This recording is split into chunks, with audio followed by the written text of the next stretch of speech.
que al forn amb força com la primera. No deixes que s'apagui el foc de cap manera. Posa-ho directe al... Hola, trastos! Què és això? Què és això? Vos vaig preguntar ahir que si n'hi havia alguna cosa que vos feia especial il·lusió, dic que jo què sé, si que potser em venen així en el vídeo de l'any, jo què sé, anem a preguntar a l'audiència querida per Instagram, sempre, pam. I un trasto, Arnau _004, si el teniu, em va dir, Mistacles, per favor, i sense favor també, conta-mos anècdotes de festes de poble. I és que jo no sé si vosaltres, saps, eixireu pels pobles quan són festes als pobles, o si teniu poble, o si directament, jo que sé, si sabeu en què es basen les festes dels pobles. Però les festes dels pobles és lo millor de tot l'any, lo millor. A part, per lo que ve siguent la Marina Alta, tu es comences allà a final de curs, cap allà a juny, es comencen les festes, o inclús pot ser antes, i vas de setmana en setmana, de poble en poble, i quan et dones compte ja és mig setembre, estàs ahí a la volata a Sanet, i dius, hòstia, ha passat l'estiu.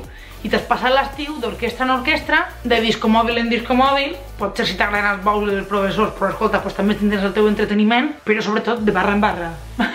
I gràcies a la recomanació d'Arnau m'han recordat així de coses que m'han passat a mi durant les festes de poble, perquè jo soc de poble. O sigui, soc més de poble que el que ve siguent el cartellet de quan entres cap a dins que posa ahí Pedreguer, o Ondara, o Ontinyent, o conforme o d'on siga. Vale! Jo un dels anys, com tot el món, suposes, el món que és de poble, suposa que el recordarà com un dels anys més guapets, és l'any en què eres quinto. O sigui, és lo millor, és lo millor. Què passa també quan eres quinto? Pues que et pilla normalment als 18 anys, saps? N'hi ha pobles que ho fan antes, n'hi ha pobles que ho fan, jo que sé, amunt i avall, o si repetir i t'ajuntes amb altra gent. Això és a gustos colors, però lo normal és que tingues 18 anys, o que aquest any sigui l'any que complixes els 18. Què passa? És la majoria d'edat, la emoció, l'eufòria, les hormones. Aleshores el cap no pensa com et pensaria a tu de normal i tendixes a fer tonteries que en altres moments de la teva vida pues no faries, pues no. Pues una de les coses potser més heavies que recordo de l'any de quintos va ser l'últim dia, que bo, l'últim dia quan es pega ja l'últim coet, que s'acaben els bous i tal, i ja s'acaben oficialment les festes. Eixe moment és de ja no som quintos, ja no, perquè quan eres quinto és com si les festes foren teues, com si el poble fora teu, tu eres l'amo del poble i del carrer i de tot. I quan es van acabar les festes, jo me'n recordo, bueno, anàvem tots superbufats, això n'hi ha que afegir ese detall, esa informació. I jo me'n recordo d'agarrar-me a plorar, però de veritat va ser una sensació horrible de s'ha acabat el nostre any. Però 10 minuts després se me va passar tot i me van anar a fer el gamberro, perquè eren gamberros i eren pues trastos. Jo era trasto en aquell moment. La cosa està en que de tots els matins la faena dels quintos, faena, entre ressaca i cubata i bocadillo i salmorra per picar, per esmorzar, aleshores tots els dies trobo que era allà a les 7 o les 8, no me'n recordo, de matí, molt matí. Encara anava a la disco mòbil en marxa, quasi. M'anàvem al carrer més alt del poble i m'agarràvem a tirar coets per a despertar a la gent, per això es diu la despertar. Què passa? L'últim dia de festes, després de tot el de ai, que s'han acabat les nostres festes, de repente va ser, no sé qui va ser, trobo que va ser el que te guardaves coets a casa, que va ser en plan de encara mos queden mogolló de coets, però que no eren coets en plan xinos, eren coets gordos, eren coets despotents. Vam dir, encara mos queden coets i ja no n'hi ha més despertares. I així els enginyers, saps, el futur del país, què va dir? Vam agafar tots els coets, mos vam anar a una placeta el dia del P3, no sé si han canviat el nom, perquè d'aquesta plaça han canviat el nom un parell de vegades, que és una placeta que n'hi ha com al final del poble, més cap avall, o sigui, tirant cap a la gasolinera, i mos vam posar allí i vam decidir que el més intel·ligent era posar tota la pólvora dels coets, tota, sense excepció, dins d'un got de plàstic, fer allí la nostra muntanyeta de pólvora i en les metges, no sé com es diuen, no, metges, m'ho entès, d'escoet, anar enrotllant-les totes per a fer com, saps, com una metge més llarga, és que...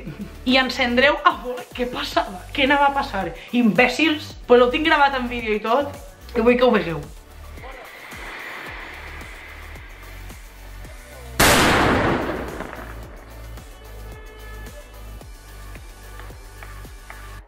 Imagineu-vos això, que ho estava encenent, saps? No haver corregut prou ràpid, o se li haver enxufat massa ràpid, o haver botat una xispa més propet, i jo li pega una rebentada allí que no sabem què haver passat. I bueno, vam fer allí un poquet de destrossa i tal.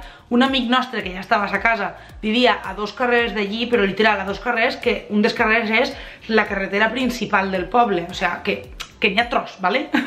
i mos va cridar en plan de digueu-me que eixe ruïdo no ho sigut vosaltres que m'han tremolat les finestres de casa. O sea, per favor, piromanos power. El poc trellat, mare meva.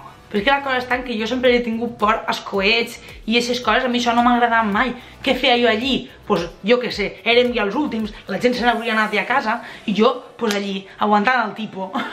I per si un cas em volíeu veure, ahí em teniu. Això sóc jo. En eixe monyo, saps, que la Raya em venia a sisses i anava en plan emo, pues això era jo. I fumant, que ara em ve que en 18 anys fumant i dic pedazo cria, però bueno, es veu que jo em pensava que era guai o algo, no ho sé. I ja està, el vídeo d'avui no vull que es faci molt llarg perquè us vull pujar potser alguna coseta més endavant en la setmana.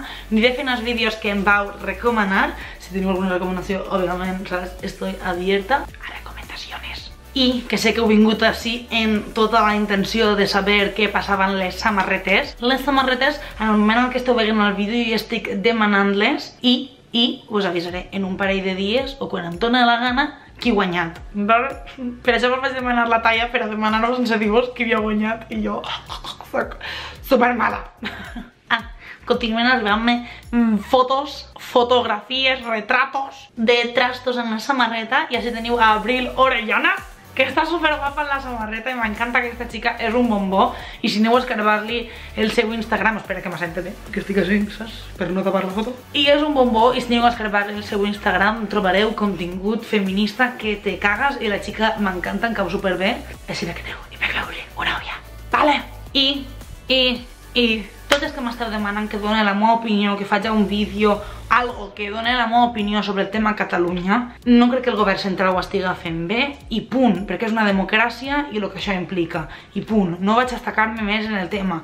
Ja us vaig explicar per Instagram i pel directe que vam fer l'altre dia, que sou molts els que em vegueu, que sou molt jovenets, no teniu una idea a formar políticament, i no m'agradaria que vos la formareu en base a lo que opine jo. Formar-se una idea política i formar-se un pensament polític es fa buscant informació, llegint notícies, buscant més i més i més informació fins que trobes el partit que més t'identifica o les idees polítiques o el sistema polític que més t'identifica a tu mateixa, i jo trobo que n'hi ha molta gent molt joveneta com per a que jo vos estigui influenciant en aquest tema.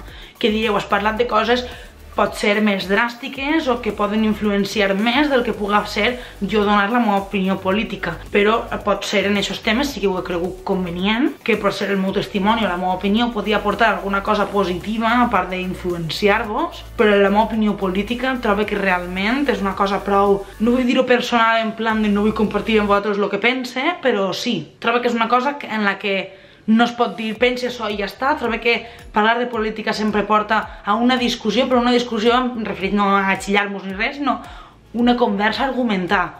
I jo no tinc ni l'energia ni la capacitat per a discutir políticament d'una manera correcta i que realment sigui d'una forma objectiva sense acabar intentant convèncer-vos de lo que jo pense. M'enteneu? I ja està, mos veiem al pròxim vídeo, que qui sap quan serà. Sembla que aquestes coses no es poden calcular. No em digues que he portat tot el vídeo la dent així. Però no el penso tornar a gravar. I ja està. Ciao!